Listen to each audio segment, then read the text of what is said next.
Have you ever said, "I've had a rough day. I deserve this," and somehow ended up spending more than you planned? It feels like you're rewarding yourself, but your brain may actually be training you to spend every time life gets stressful. What if that treat yourself habit is quietly costing you far more than the price tag? Most people think emotional spending is about weak self-control. It usually isn't. It's about how your brain learns patterns, just like a dog learns that a bell means food, or how you automatically reach for your toothbrush before bed. Once your brain connects spending with feeling better, that shortcut becomes surprisingly hard to break. The tricky part is that shopping often works. You buy something, your mood improves for a while, and your stress fades into the background. Your brain doesn't remember how much you spent nearly as well as it remembers the emotional relief. That's where the real cycle begins. Imagine you hit a button every time you feel frustrated, and each press gives you 10 minutes of happiness. You'd probably keep pressing it. Spending works the same way. The purchase isn't just buying an item, it's buying a temporary emotional escape. Over time, your brain starts building a shortcut. Stress shows up, and before you even think about it, your mind whispers, "Let's buy something." It's like driving home on autopilot. You don't consciously choose every turn because your brain already knows the route. Here's something surprising. Our brains are wired to repeat behaviors that create quick emotional rewards, even if those rewards create bigger problems later. That's why someone can regret buying something expensive and still repeat the exact same pattern the following week.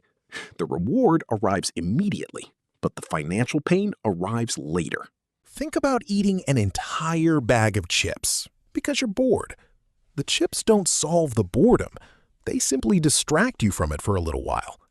Emotional spending works almost exactly the same way, except instead of empty calories, you're consuming future money. This is why stressful seasons often become expensive seasons.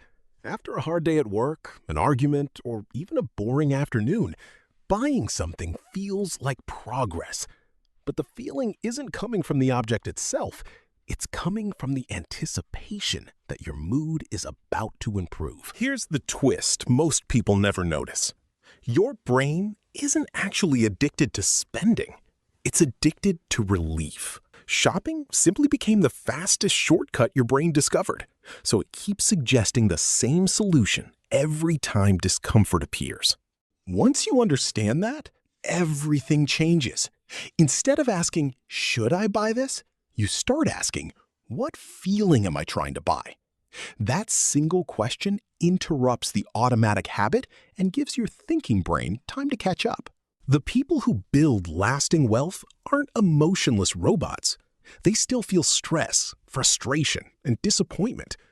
The difference is that they slowly train their brains to find relief somewhere other than their wallets.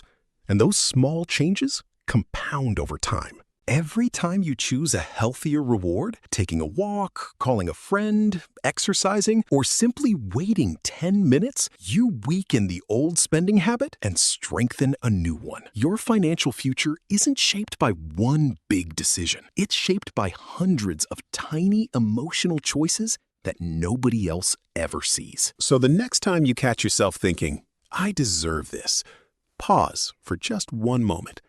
Maybe you do deserve something, but maybe what you really deserve is peace of mind instead of another purchase. The habit you reward today is the financial life you'll wake up to tomorrow.